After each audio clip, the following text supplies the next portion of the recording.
¿Por qué crees que nos dieron toda una semana solo para estudiar una sección?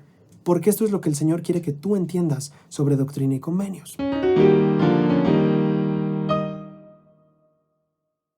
Mi querida gente de Tesoros en las Escrituras, desde su canal Elden's Mission, estoy súper fascinado de tenerlos aquí para una nueva temporada en la que vamos a estar estudiando Doctrina y Convenios. Estoy muy emocionado. En esta sesión vamos a hablar un poquito de cómo va a funcionar este canal y los videos, cómo les pueden ayudar a ustedes. Vamos a fijar un poquito de los cambios que están haciéndose, pero principalmente en lo que respecta a la lección, vamos a aprender súper interesante sobre una crisis que tuvo la iglesia de fe y cómo la superó con la guía del Señor. Vamos a ver también la revelación que Dios dio como Doctrina y Convenios 1 y las aplicaciones que tiene para nosotros hoy. Y en tercer lugar, vamos a aprender de los sacrificios que los santos hicieron para que nosotros tuviéramos doctrina y convenios. Todo esto va a ser súper interesante, así que bienvenido a un episodio más de Tesoros en las Escrituras. Antes de comenzar rápidamente con el video, solo quiero explicar un poquito de la diferencia que va a haber en este curso y de lo que vamos a hacer con los videos para tratar de que sirvan más para ustedes de herramienta de estudio. Como sabrán, estamos publicando los videos unos días antes de que comience la semana. Esto para que ustedes puedan tener el tiempo para apoyarse en ellos conforme van estudiando, repasando algunos versículos y regresar incluso al video para aclarar algunas dudas que puedan surgir, porque este es un libro bastante especial. Aquí viene el por qué nos pueden surgir muchas dudas con Doctrina y Convenios. Doctrina y Convenios es el único libro de las Escrituras que no está escrito de manera narrativa. Cuando nosotros leemos el libro de Mormón, nosotros leemos y aconteció que Alma fue y visitó a tal, y aconteció que se encontró a Mulek y esto, y luego nos cuentan qué fue lo que se predicó, ¿vale? Pero Doctrina y Convenios no. Doctrina y Convenios solo viene, ¡pum!, la revelación. No hay historia, no hay quién era ese personaje, no hay de dónde venía, no hay por qué estaba ahí, no hay todo este contexto histórico que en el curso del libro de Mormón nos ayudó muchísimo a rescatar muchísimos de esos tesoros en las Escrituras. Y entonces parte de mi enfoque este año va a ser ayudarte a ti a entender qué estaba pasando en la historia de la iglesia, quiénes eran los involucrados, qué era lo que pasaba por sus mentes, qué era lo que realmente querían, cuáles eran las complicaciones, qué era el contexto, por qué es que esta revelación se necesitaba y mejor aún, cómo es que esta revelación mostró el amor de Dios por sus hijos, los guió, los ayudó a superar las dificultades que estaban teniendo, las dudas que tenían, pero también cómo nos ayuda a nosotros hoy en día. Va a ser un curso fascinante y ya les digo yo que vamos a disfrutarlo muchísimo. Yo estoy trabajando muchísimo en traerles la mejor información posible de los contextos históricos y les voy a enseñar un poquito. Solo hoy les voy a enseñar porque quiero que sepan de dónde estoy sacando las cosas. No soy de venir a inventar. Vamos a leer cosas de nuestro legado, de la verdad restaurada, revelaciones en contexto, y también vamos a estar estudiando el libro de Santos, el estandarte de la verdad, que es la nueva obra o novela histórica de la iglesia.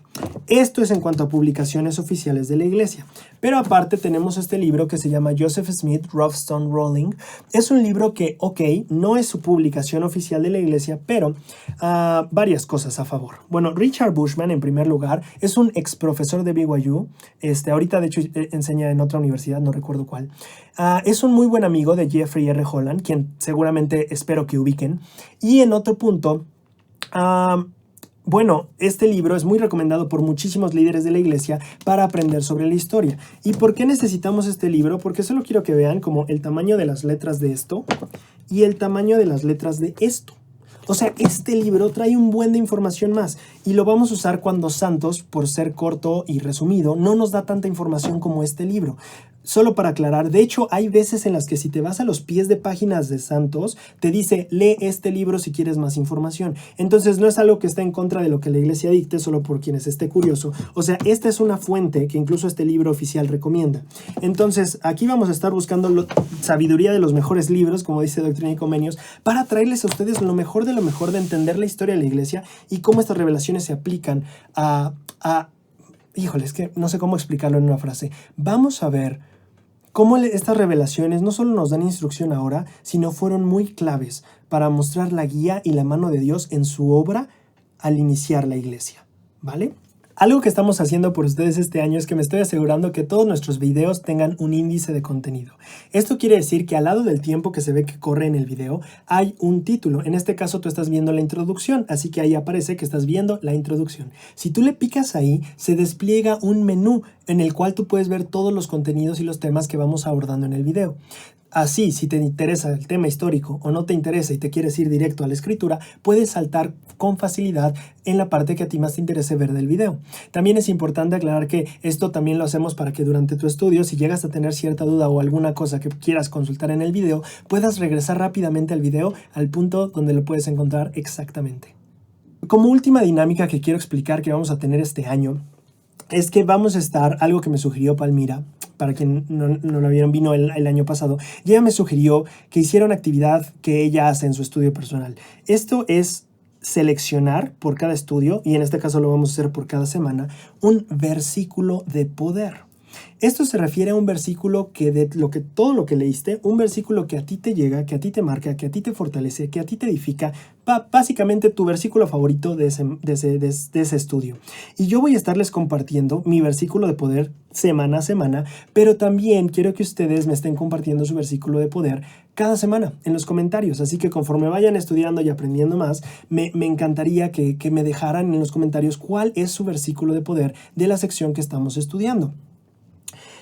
Creo que es todo. Yo la verdad estoy muy interesado. Lo estamos haciendo porque yo quiero conocerlos más y quiero aprender de ustedes. Eso es algo que me ha fascinado y quiero fomentarlo más. El que ustedes también tomen el tiempo de compartirme lo que han aprendido y entonces yo me edifique muchísimo a través de ustedes. Bien, mucho intro. Vamos a la lección. Empecemos un poquito entendiendo una crisis, porque mucho de lo que vamos a aprender es que las revelaciones de Doctrina y Convenios son la intervención real de Dios para ayudar a sus hijos a responder preguntas, a ver cómo gestionar una crisis, a saber cómo seguir con el reino adelante. Y este no es la excepción. Algo que quiero explicar es que Doctrina y Convenios 1, si nosotros lo ubicamos en la sección cronológica, o sea, si decimos sección 1, 2, 3, 4, 5 de Doctrina y Convenios, la sección 1 en realidad debería estar ahí por ahí de la sección 66, 67. Pero vamos a entender por qué es que el Señor, por qué se pone en el principio como la sección 1, aunque en realidad en orden cronológico está hasta después, ¿vale? Vamos a hablar de un problemón que tuvo la iglesia. Bueno, no un problemón, pero sí una pequeña crisis de fe que tuvo por ahí de 1831. Esto nos puede ayudar mucho a entender cómo nosotros podemos afrontar también crisis de fe. Voy a hablar de un hombre llamado Ezra Booth. Ezra Booth, lo voy a sacar mejor de aquí, no voy a inventar cosas. Vamos a verle rápido. Ok.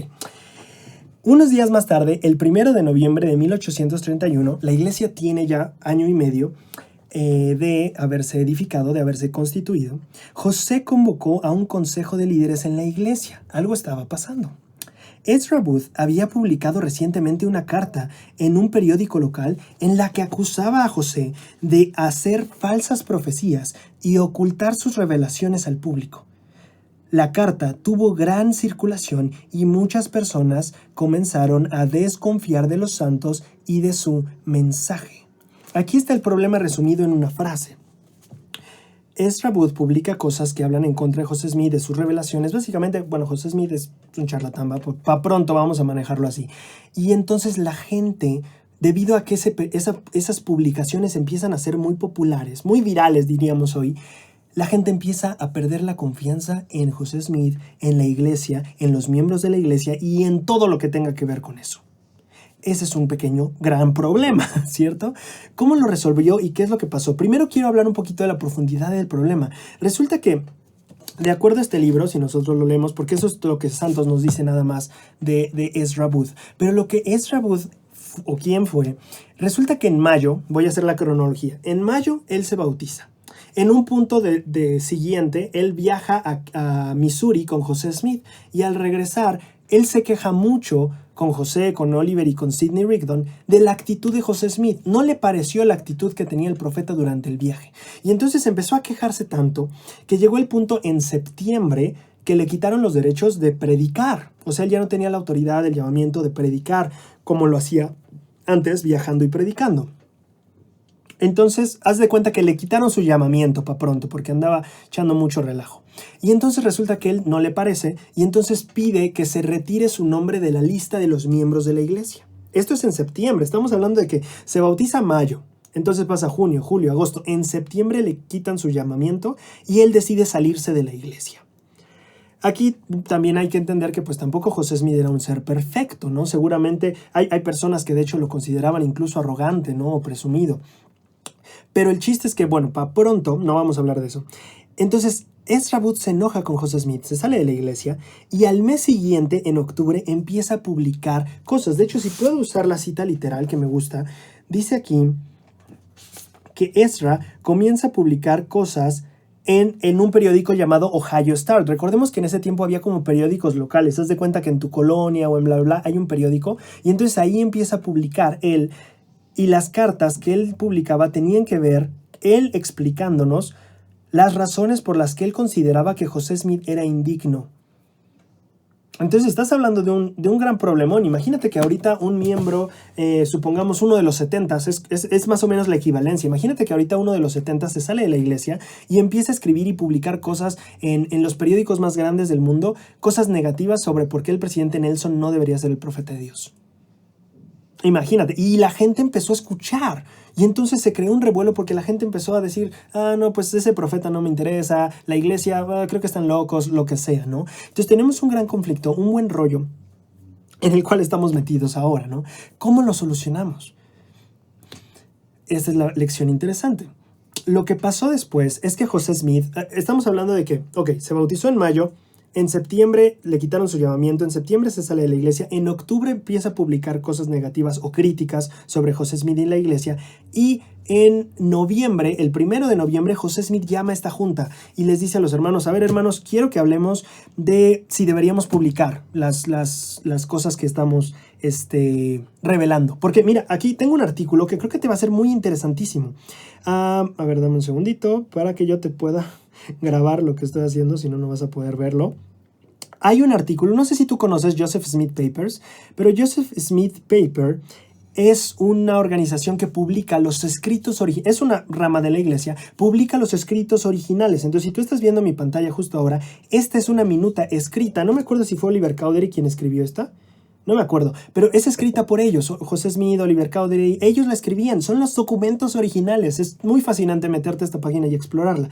Bueno, vamos a leer un poquito de lo que incluso este hombre llamado Booth, Ezra Booth, empezaba a decir acerca de la iglesia, ¿vale? Aquí dice, el 20 de octubre de 1831, la publicación del Ohio Star incluía pues las cartas de él, y dice que en una de esas cartas, Booth decía que las revelaciones dadas por José Smith incluían mandamientos que requerían que la iglesia le construyera a él una elegante casa y le diera $1,000. Aunque la verdad dice aquí es que jamás se encontraron ese tipo de demandas en las revelaciones que se escribieron. Entonces vemos el problema, empieza a haber chismes de José Smith está pidiendo dinero, José Smith está diciendo en el nombre de Dios que le construyan una casa, que le den dinero, que lo traten como rey, yo qué sé, ¿no? Y entonces José Smith se sienta con el consejo de los élderes, que eran 10, y entonces les dice, ¿saben qué? Yo creo que deberíamos publicar las revelaciones. Así la gente podría realmente leerlas y que tuvieran un medio confiable con el cual saber realmente qué estoy revelando y no cualquier cosa que se invente alguien, ¿no? Todos aquí diríamos, pues claro, tiene sentido, muy buena jugada, José, pero había un problema. Vamos a ver cuál fue el problema para ver si revelaban o no las cosas. Dentro del libro de Santos nos habla un poquito de lo que pasó en esa reunión. Dice aquí, el consejo analizó el asunto durante horas. David Whitmer y algunos otros se opusieron a la publicación de las revelaciones, preocupados de que al hacer más públicos los planes del Señor para Sion, los santos en el condado de Jackson pudieran experimentar problemas. José y Sidney no estaban de acuerdo e insistían en que el Señor quería que la iglesia publicara sus palabras. Entonces tenemos aquí, eran 10 élderes en la reunión. Y entre ellos estaba David Whitmer. Y entonces él dice, no, mejor no las publiquemos. Pero quiero que te fijes en por qué no quería que se publicaran. El libro de Santos dice que le preocupaba de que al hacer más públicos los planes del Señor para Sion, los santos en el condado de Jackson pudieran experimentar problemas. Entonces, ¿de qué problemas estamos hablando? O sea, ya tenemos problemas, la gente está dejando de creer en nosotros por los chismes que hay allá afuera, ¿por qué no decir que ya la verdad y todo eso? Y entonces David Whitmer dice, no, podría causarnos más problemas. Bueno, David Whitmer y otros dicen, podría causarnos más problemas. Y esto se pone interesante. ¿Qué problemas?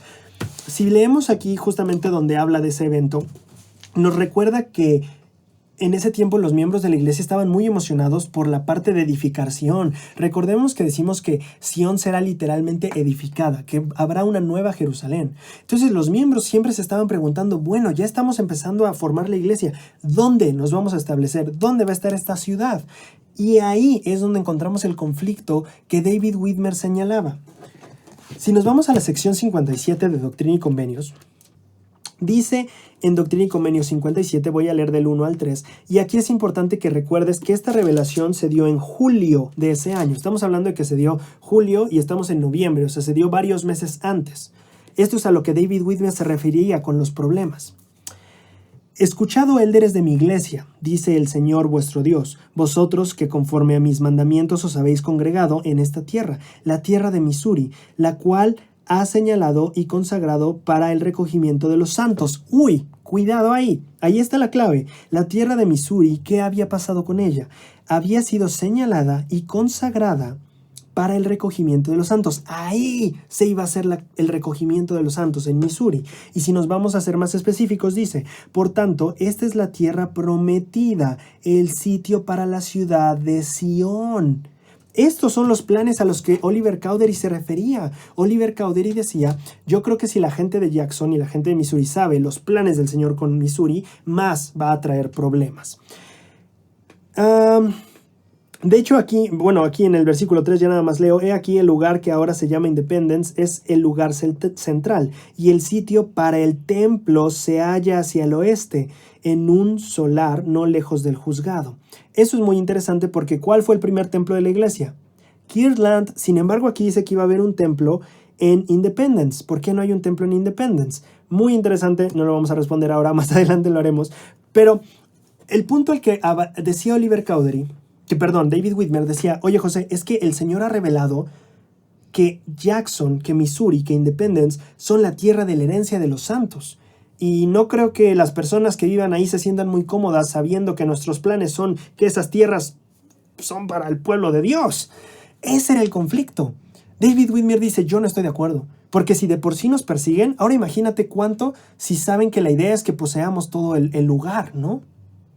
Y entonces ahí estaban en un conflicto. ¿Qué hacemos? Ahora, la cosa se pone un poquito más complicada cuando nosotros... Quiero que entiendan un poquito la parte de la persecución, porque es importante entender que las personas de Jackson se sentían intimidadas por la iglesia. Vamos a abordar el tema más adelante, pero la gente ya se sentía intimidada y ahora publicar el hecho de que nuestros planes son poseer toda la tierra, o sea, si alguien llega y te dice, bueno, pues ya soy tu vecino, te portas bien con él, pero si te dice, ahora tengo planes de apoderarme de tu casa, pues no te va a caer tan bien. Entonces ese era más o menos el sentimiento que tenían las personas de Jackson, por eso era la controversia. Ahora, en este contexto es en el que están nuestros personajes, José Smith y Sidney Rigdon. Por un lado, publiquémosla porque nuestra imagen o las personas están dejando por los chismes de confiar, mejor vamos a publicar la verdad. Y David Widmer dice, híjole, es que la verdad todavía podría ser más polémica y causarnos más problemas. ¿Qué haces? ¿Qué harías tú si estás en esa junta con los líderes de la iglesia? ¿A qué lado te inclinas más? Vamos a ver lo que pasó. Resulta que algo interesante es que lo que ellos hacen, lo voy a leer de Revelaciones en contexto, porque ellos estaban teniendo esta junta por la mañana. Vamos a ver, sus juntas eran conferencias de 10 personas que tenían sesiones en la mañana y sesiones en la tarde. Y entonces resulta que en el receso se para la sesión de la mañana y en el receso pasa algo muy interesante. Y aquí es donde viene Doctrina y Convenios 1. Dice el libro de Revelaciones en contexto sobre la Doctrina y Convenios 1. Dice, dada esta responsabilidad de predicar el Evangelio y dado que la revelación del 30 de octubre, es decir, casi un día antes, declaraba que rodará el Evangelio hasta los extremos de la tierra, era indispensable que se publicaran las revelaciones que José ya había recibido.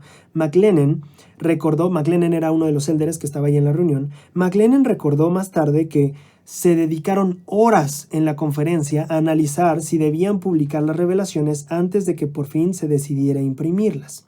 Ahora esto es importante porque en sí los registros, si tú te vas a este registro que yo te enseñé hace rato, si tú te vas a esta minuta de la reunión, no es muy claro que hayan decidido todavía imprimirlos. Parece ser que todavía no habían tomado una decisión cuando se fueron al receso. Pero bueno, continuamos. Según recordó McLennan, en aquella conferencia de noviembre se le asignó a él, a Oliver Cowdery y a Sidney Rigdon la redacción del borrador de un prefacio para el libro de mandamientos. Cuando decimos el libro de mandamientos, antes de llamarse Doctrina y Convenios, las revelaciones se publicaron bajo el nombre de el libro de mandamientos, ¿vale? Entonces, ¿qué pasa? Viene el receso. Están durante horas, fíjate, o sea, era una cuestión complicada, porque la gente de Jackson no quería a los santos en Jackson, y si publicaban todavía que querían apoderarse de todo Jackson, pues menos iban a creerlo. Pero por otro lado estaba Booth publicando cosas y mentiras de la iglesia, y entonces, ¿qué hacemos? ¿Nos quedamos callados o vamos a decirles la verdad a todos y publicar el libro? Fue un asunto que llevó horas de tratarse.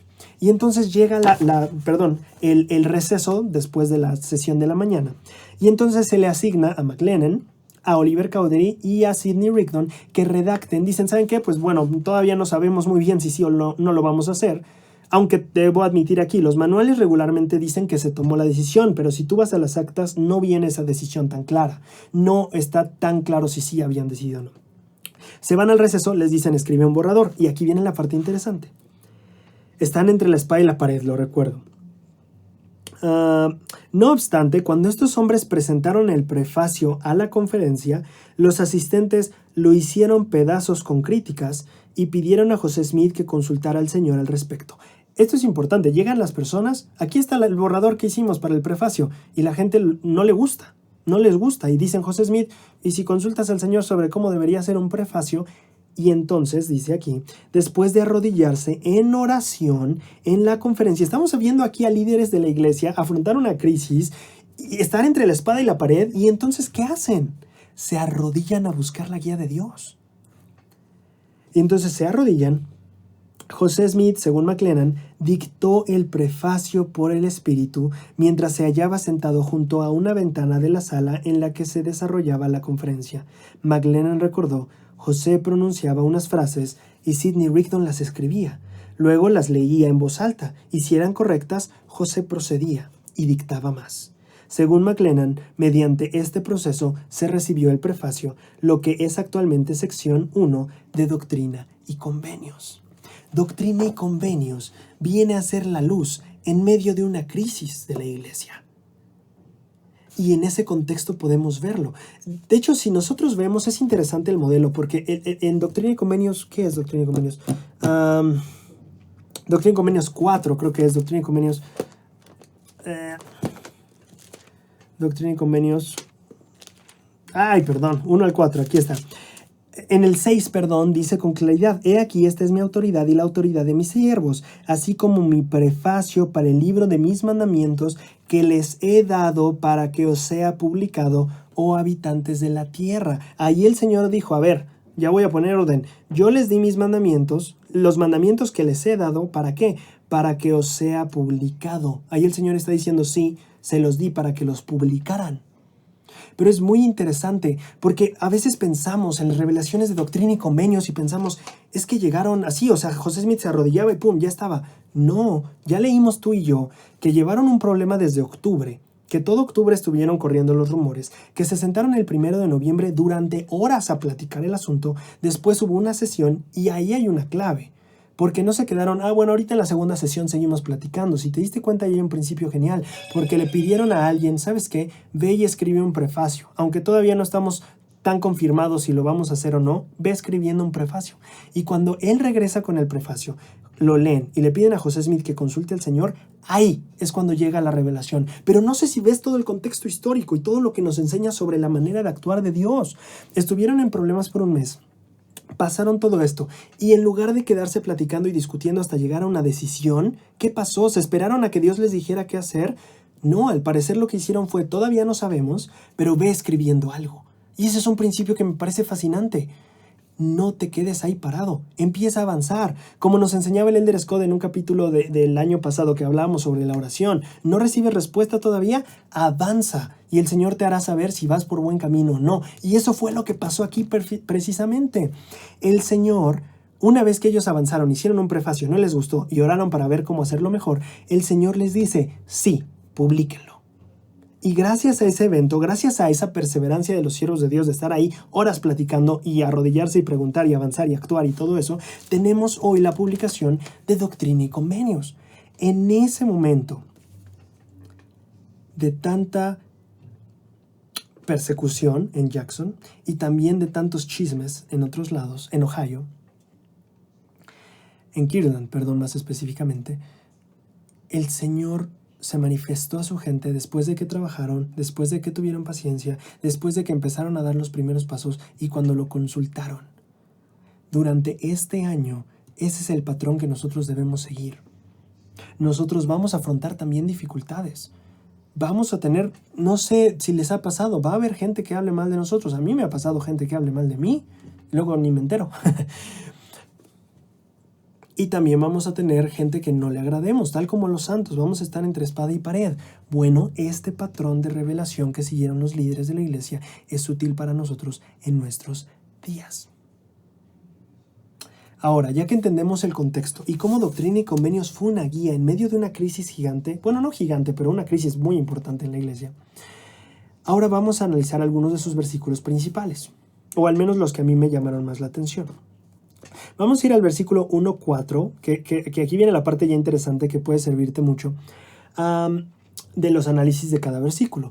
En el versículo 1.4 el Señor revela, y quiero que te imagines, mientras lo vamos leyendo, quiero que te imagines en ese momento la reunión, las personas, la crisis, la preocupación que tenían, y José Smith parado junto a una ventana, dictando apaciblemente, y Sidney Rigdon escribiendo.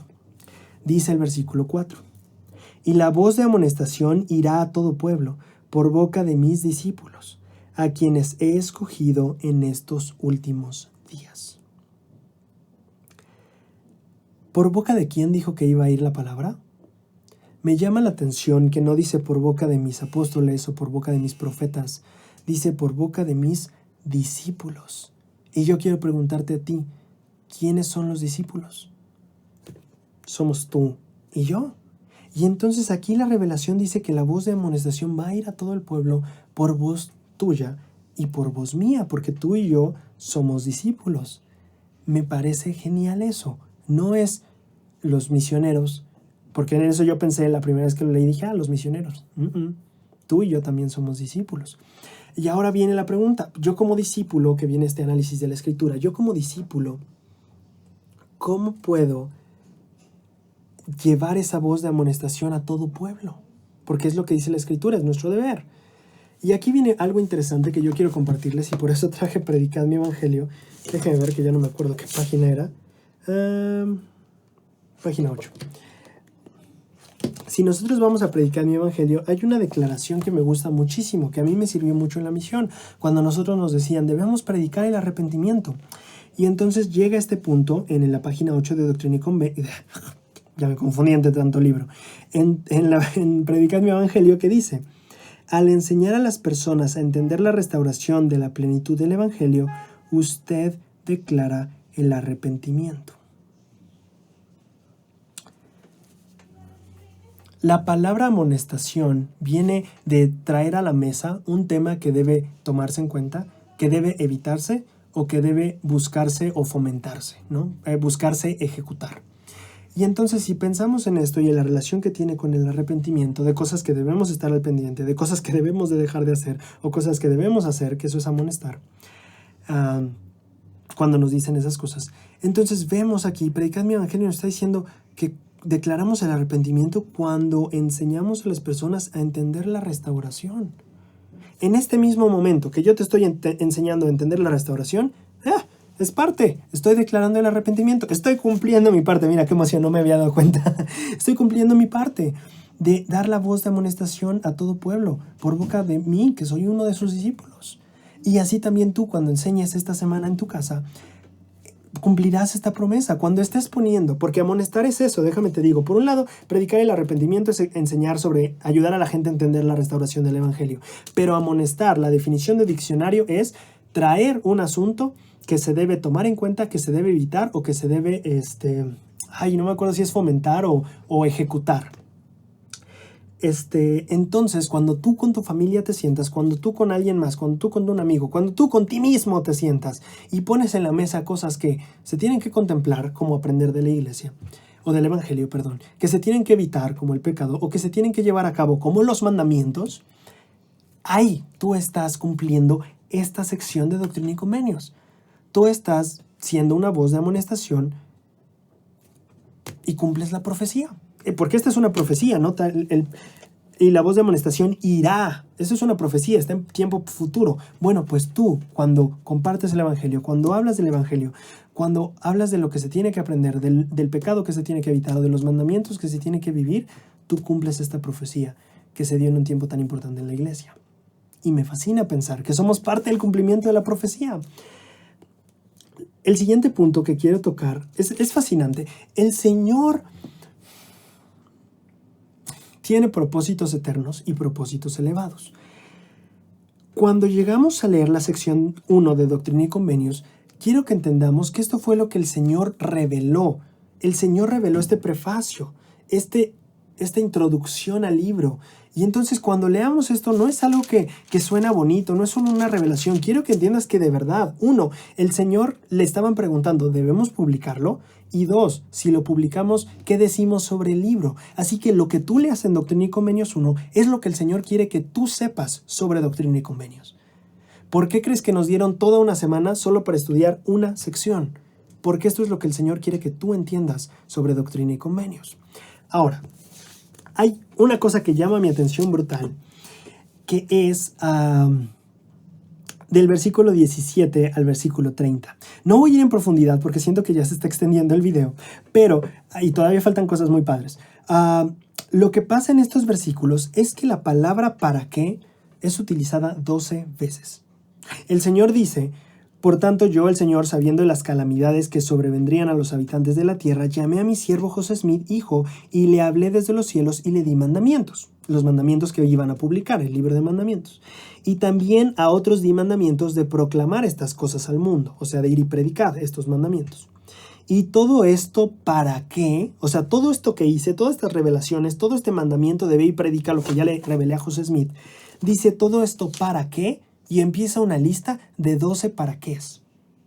Esto es interesante, mis amados hermanos y compañeros y amigos, porque el Señor te está diciendo para qué publicó Doctrina y Convenios. Y no te da una razón, no te da dos razones, te da 12 razones. Y cuando estés estudiando, esto puede ser algo fascinante que yo hice. Yo subrayé, no sé si se va a alcanzar a ver, pero cada uno de los cuadritos cafés es el inicio de un para qué. Y me ayudó a ver las 12 razones para qué o por las cuales el Señor hizo Doctrina y Convenios. Y voy a hacer una lista sencilla porque creo que puede ser una buena actividad de estudio familiar. Si tú te das cuenta, dice, para que se cumpliese lo que escribieron los profetas, para que todo hombre hablara en el nombre del Señor. El versículo 21 dice, para que también la fe aumente en la tierra. El 24 dice, para que se establezca mi convenio. El 23, para que la plenitud de mi evangelio sea proclamada por los débiles y sencillos. Y cuando vemos esta lista de para qué es, yo pregunto, a ver, ¿el Señor publicó Doctrina y Convenios para estos propósitos? ¿Estos propósitos se han cumplido en mi vida? Por ejemplo, dice, para que aumente la fe. ¿Doctrina y Convenios ha aumentado mi fe o no? Porque si no ha aumentado mi fe, déjame decirte que el propósito por el cual Dios nos dio esto no se ha cumplido en tu vida. Voy a repetir eso. El Señor dijo, publiqué Doctrina y Convenios para aumentar la fe. Si Doctrina y Convenios no ha aumentado tu fe, ese propósito del Señor no se ha cumplido en tu vida. Estás perdiendo una bendición, para hacerlo más práctico. Y así hay 12 propósitos. Uno de los que más me gustan dice 21, voy a leer desde el 25 en adelante. En el versículo 24 acaba diciendo para que alcancen entendimiento. Entonces dice para que alcancen entendimiento. Siguiente versículo, para cuando errasen fuere manifestado, para que cuando buscasen sabiduría fuesen instruidos, para que cuando pecasen fueran disciplinados. 28, para que cuando fuesen humildes fuesen fortalecidos y bendecidos desde lo alto. 29, para que mi siervo José Smith pudiera traducir el libro de Mormón. Y versículo 30, para que aquellos a quienes se les dieran estos mandamientos, o sea, estas revelaciones, o sea, nosotros que ya los tenemos, tuvieran el poder para establecer los cimientos de esta iglesia. y de hacerla salir de la oscuridad y de las tinieblas. Yo te pregunto, ¿cuáles de estos propósitos se han cumplido en tu vida al ver Doctrina y Convenios? ¿Doctrina y Convenios te ha ayudado a ver tus errores? ¿Doctrina y Convenios te ha ayudado a recibir instrucción cuando buscas sabiduría? ¿Te ha ayudado a adquirir disciplina? Y súper interesante el 28. ¿Doctrina y Convenios ha sido para ti o te ha servido para ser fortalecido y bendecido desde lo alto? Si tú no has sentido estas bendiciones al estudiar y no ha llegado ese efecto de Doctrina y Convenios a tu vida, ya te digo yo que estás perdiendo muchas bendiciones. Todas estas bendiciones son las razones por las cuales Dios publicó Doctrina y Convenios. Y si no están siendo parte de esas bendiciones que tú tienes, si no has experimentado estas bendiciones a través de Doctrina y Convenios, te estás perdiendo de un manjar. Así que, ¿cuál es mi invitación? Puedes leer estos 12 objetivos de Doctrina y Convenios. Leer para qué lo publicó el Señor.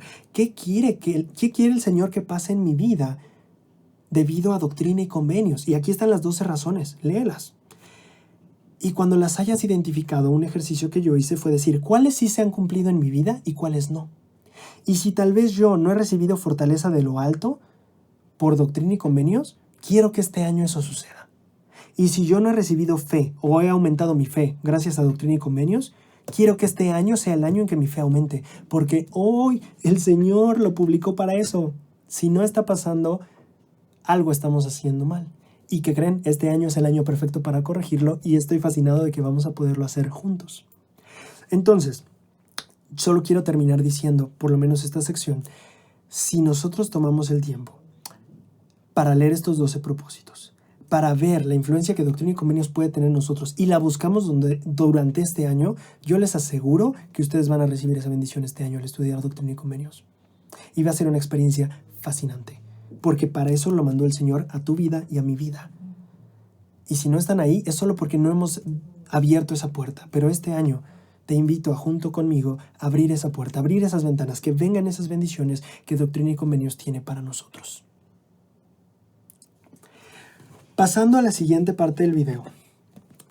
No es cierto, perdón, me falta una escritura que quería compartir de aquí de Doctrina y Convenios. Una escritura que también me gusta mucho y que quiero acabar de analizar con ustedes es la penúltima escritura, el versículo 37. El versículo 37 dice: escudriñad estos mandamientos porque son verdaderos y fidedignos. Las promesas y profecías que contienen se cumplirán todas. Aquí viene algo que para mí es súper interesante.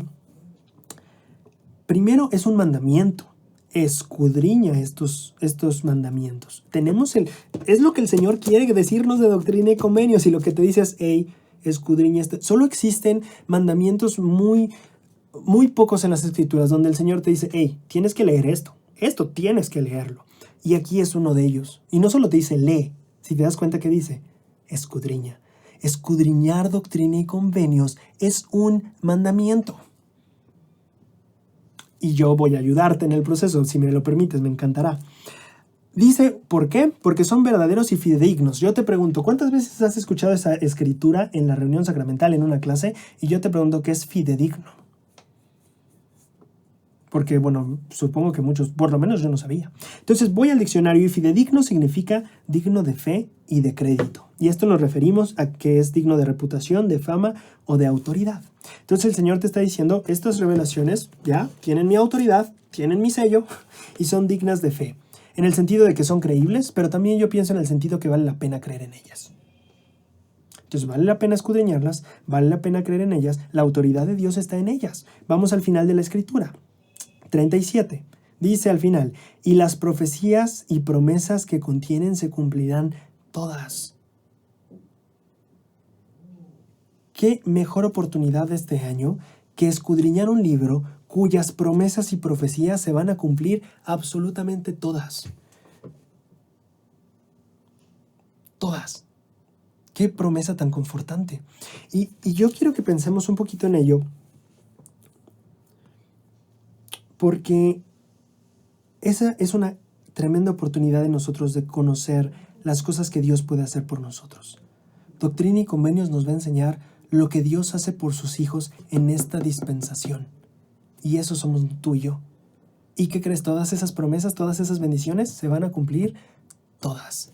Qué emocionante libro de escrituras para estudiar este año. Si nosotros pasamos ya rumbo al final del video, solo quiero hablarte un poquito de cómo es que Doctrina y Convenios llegó y el valor que debería tener para nosotros en nuestra vida. Tengo un desastre aquí, ¿eh? Si tú recuerdas, ya platicamos un poquito de que la decisión de imprimir Doctrina y Convenios fue una decisión que se tomó en un consejo el 1 de noviembre de 1831. Estamos hablando del 31. Bueno, el libro de mandamientos fue publicado hasta el 33. Bueno, era noviembre y esto fue por julio, así que estamos hablando de más o menos 2 años y medio. No es cierto, 1 año y medio, perdón. 1 año y medio se tardaron porque, vamos, estaban dispersas en cartas. Tuvieron que encuadernar o, bueno, preparar, transcribir, llevar a la imprenta, preparar. Y entonces llega julio. Y en julio de 1833 ya casi está listo. O sea, porque a veces pensamos, ¿no? Bueno, ya se va a publicar Doctrina y Convenios rápido, en un mes queda. No son los tiempos de hoy. Se tardaron 1 año y medio en hacerlo. Y entonces pusieron de su tiempo y de su dedicación por 1 año y medio. Y llegó finalmente el verano de 1833. 1 año y medio después de esta reunión, después de esta revelación. Y lo que vamos a aprender es un poquito de lo que pasó. ¿Recuerdan que David Whitmer decía, oye, ¿sabes qué? Mejor no hay que publicarlo porque la gente en Jackson, no se lo puede tomar a bien, el que vean que el Señor quiere poseer toda la tierra para sus santos y pues ellos viven ahí, se lo pueden tomar a mal. Y entonces, lamentablemente, sí pasa eso. La gente en Jackson no le agrada más la iglesia y cada vez que avanza más el tiempo, la iglesia le agrada menos. Entonces llegamos en que de por sí en el 31 no le agradaba a la iglesia, pasaron 1 año y medio y esto estaba que se desbordaba. Y vamos a aprender un poquito de lo que pasó ahí. En el libro de nuestro legado, que es de la Biblioteca Misional, en la página 42 aprendemos un poquito de este tipo de persecución que hubo en esa época. Antes de finalizar el mes de abril de 1833, se manifestó el espíritu de persecución. Desde el principio, los ciudadanos locales habían advertido a los miembros de la iglesia que no estaban muy contentos con la llegada de los santos de los últimos días, porque temían que pronto tendrían más poder político que ellos.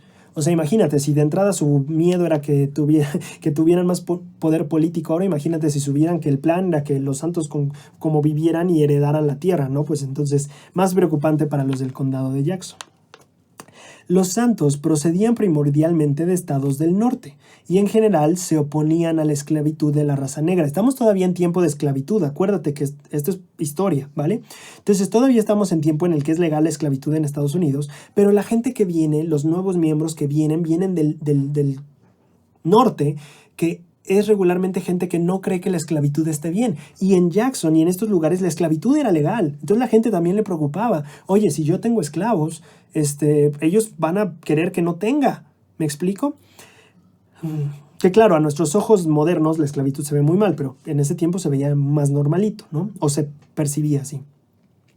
Entonces dice, otros asuntos que les preocupaban era la creencia de los santos en el libro de Mormón como escritura, la afirmación de que el condado de Jackson había de ser finalmente Sion, ahí está, eso que dijo David Whitmer, eso que le preocupaba, ahí estaba, eso les preocupaba a los del condado de Jackson, y la aseveración de que eran dirigidos por un profeta. Además, la acusación de que mantenían contacto con los indios despertó las sospechas de los ciudadanos locales. Eso es real, mantenían contacto con los indios porque querían predicarles. Oliver Cowdery, de hecho, fue asignado a buscar eso antes de todo este tiempo de Missouri, de esta historia. Y de hecho, antes del concilio, Oliver Cowdery ya estaba predicando a los indios porque querían llevarles el evangelio. Pero bueno, una historia larga hecha corta. La gente de Jackson le pide a los miembros, váyanse. Y los líderes no estaban muy seguros de cómo hacerlo, porque imagínate, aquí tienes, bueno, lo vamos a abordar un poquito después, pero estás llegando a tu tierra prometida y la gente te dice, vete. Y entonces vamos a ver algo que pasó en ese tiempo, porque en la imprenta donde se hacía el libro de mandamientos, que fue Doctrina y Convenios después, ahí se estaba imprimiendo, bajo el cargo de W. Phelps, era el encargado de las impresiones de la iglesia, y Oliverio Cowdery era su asistente. Y entonces vamos a ver qué pasa justo en este momento tan crítico en el que la gente le dice, oye, de veras, cuando te digo que te vayas, es que te vayas, ya estoy harto de ti, ya pasó 2 años, ya vete. En fin, se derramó el vaso. El proyecto más importante que se estaba imprimiendo en la oficina del periódico era el libro de mandamientos, la primera recompilación de las revelaciones recibidas por el profeta José Smith.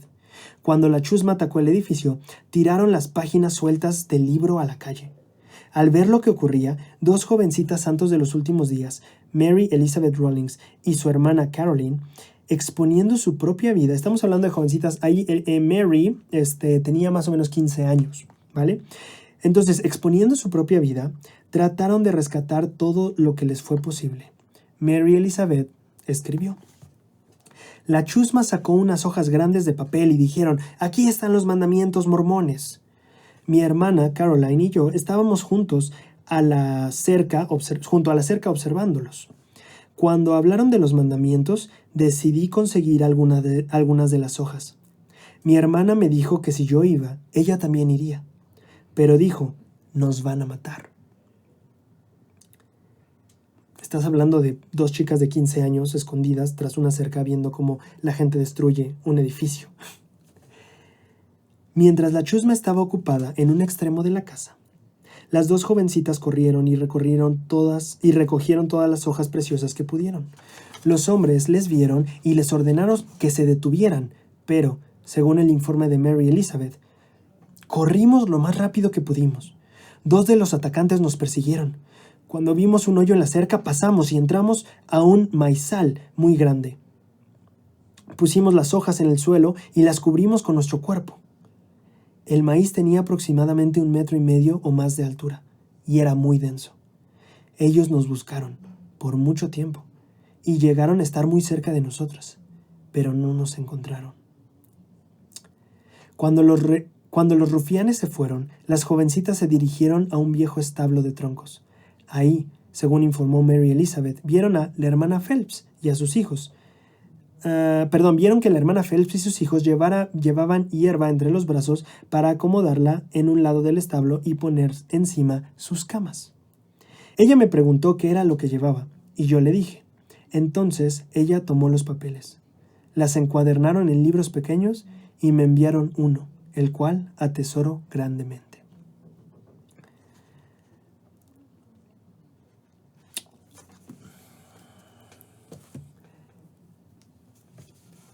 Ese día fue un día bastante traumático para muchos de los santos. Era un día en el que, piensa esto, finalmente se iban a publicar por primera vez estas revelaciones. Y la gente entró y destruyó la imprenta.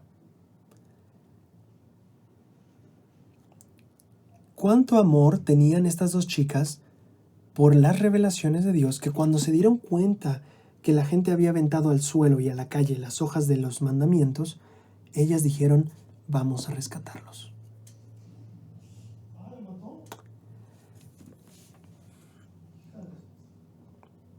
Nos deja ver un poquito de cómo los miembros del tiempo de José Smith percibían este libro, que ahora es Doctrina y Convenios, cómo lo atesoraban y cómo deseaban leerlo y preservarlo, aun cuando pusieran en riesgo sus propias vidas. Cuando ellas van al establo y se refugian, dice que había una hermana, la hermana Phelps y sus hijos, que estaban poniendo hojas en el suelo para poner sus camas encima. Bueno, ¿por qué pasó esto? Resulta que cuando la gente entró y destruyó la imprenta, esa no solo era la imprenta, era la casa de W. Phelps. Phelps fue de los líderes de la iglesia a los que los miembros de Jackson se acercaron y dijeron, hey, queremos que se vayan. Y Phelps dijo, caray, ¿cómo hacemos esto? Porque, no, es nuestra tierra prometida, no podemos irnos. Y entonces, ¿qué pasa? Sin haber obtenido la promesa de los santos, de que los santos partirían, fue entonces que la muchedumbre atacó. La familia de Phelps, lamentablemente, vivía en esa imprenta, era su casa también. Entonces la familia Phelps se vio obligada a buscar refugio esa noche en un establo abandonado. Otros de los santos también sufrieron ese día. El obispo Edward Partridge y Charles Allen fueron cubiertos de brea y plumas, y la tienda de Sidney Gilbert fue atacada. 3 días después, Partridge, Phelps y otros líderes, al no encontrar ninguna otra alternativa, acordaron formalmente que todos los santos evacuarían el condado para abril de 1834. Después de esa experiencia traumática es que Phelps y otros líderes toman la decisión de decir, nos cambiamos de lugar. Y eso es parte de cambiar de dirección. Pero lo que me fascina de Phelps perdió su casa. Phelps... imagínate que alguien entra e irrumpe en tu negocio y destruye las cosas. Claro que te da miedo ir a trabajar al día siguiente, pero aquí estábamos hablando de su casa. Cuando alguien llega e irrumpe y destruye tu casa, nuestras casas son los lugares donde estamos seguros, donde nos sentimos tranquilos. Bueno, Phelps ya no podía sentirse tan tranquilo en su casa. Esa noche durmió en un establo abandonado con su familia y sus hijos, así como María y José. ¿Qué podemos aprender de Phelps? Cuando él escribe a Kirtland, a José Smith, él dice, sé por experiencia propia, aseguró a los santos de Kirtland en una carta, que es bueno que nuestra fe sea completamente probada. Un hombre cuya casa fue destruida por una muchedumbre que tuvo que llevar a sus hijos a dormir en un establo, le escribe a José Smith de manera bastante positiva, déjame decir. Dice, sé que nuestra fe debe ser completamente probada.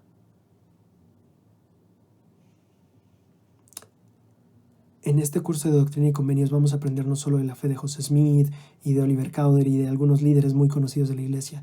Vamos a aprender de estos santos. Vamos a aprender de estas jovencitas que dieron su vida para tener los mandamientos de Dios y leerlos. Vamos a aprender de Phelps, que después de ser sacado de su casa, después de haber intentado tener su tierra de promisión y después de que fue echado y tuvo que aceptar, ok, nos vamos, aunque el Señor me prometió esta tierra, nos vamos. Vamos a aprender de él que dijo, está bien, mi fe tiene que ser probada. Aunque mi casa tenga que ser quemada, aunque tenga que dormir en el suelo con mi familia, mi fe debe de ser probada y seguiré adelante. Ese es el valor de los santos de los inicios de la iglesia al publicar el libro. Y ahora ya está en nuestras manos. Ahora nos toca a nosotros el valor de leerlo, amarlo y aferrarnos a ello. Este curso será fascinante porque aprenderemos a seguir el ejemplo de estas personas. Aprenderemos de cómo Dios guió sus vidas. Y aprenderemos de cómo podemos hacer que Dios guíe nuestras vidas también. Cómo tener esa fortaleza, cómo valorar los mandamientos de Dios así, cómo tener esa fuerza para afrontar tales pruebas. Con esa fe y determinación y gozo hasta cierto punto.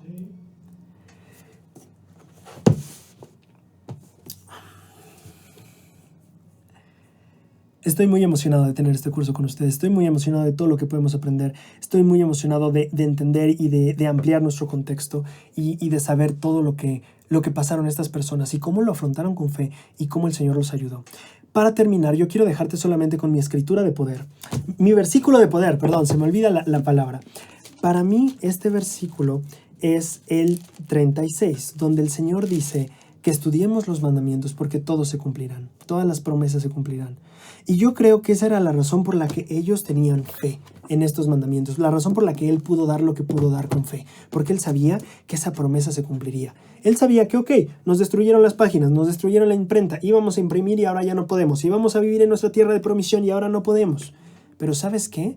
Él sabía que no importaba cuán mal se pusieran las cosas, la promesa se cumpliría. Y podría algún día vivir en su tierra de promisión, podría algún día lograr imprimir los mandamientos, porque imagínate a Phelps, o sea, decir, Señor, dijiste que querías que lo imprimiéramos, ¿por qué no podemos imprimirlos? ¿Por qué no nos ayudas, no? Pero él sabía que el Señor cumpliría su promesa, y por eso ese me parece a mí, Doctrina y Convenios 1:37, el versículo de poder de esta sección. Espero muchísimo que hayas disfrutado el video, espero que hayas disfrutado de todo esto, espero sin lugar a dudas tu versículo de poder en las Escrituras. Dime cuál es el versículo de esta sección que más te ha llenado y más te ha dado fortaleza y que atesorarás durante esta semana contigo. Estoy fascinado de que podamos aprender juntos de las historias de estas personas que nos han dejado un ejemplo increíble. Nos vemos la próxima semana. El sol no se oculta, quema la raíz. La gente murmura, dicen que no estás ahí. Los rumores abundan de un ataque feroz. El miedo se apodera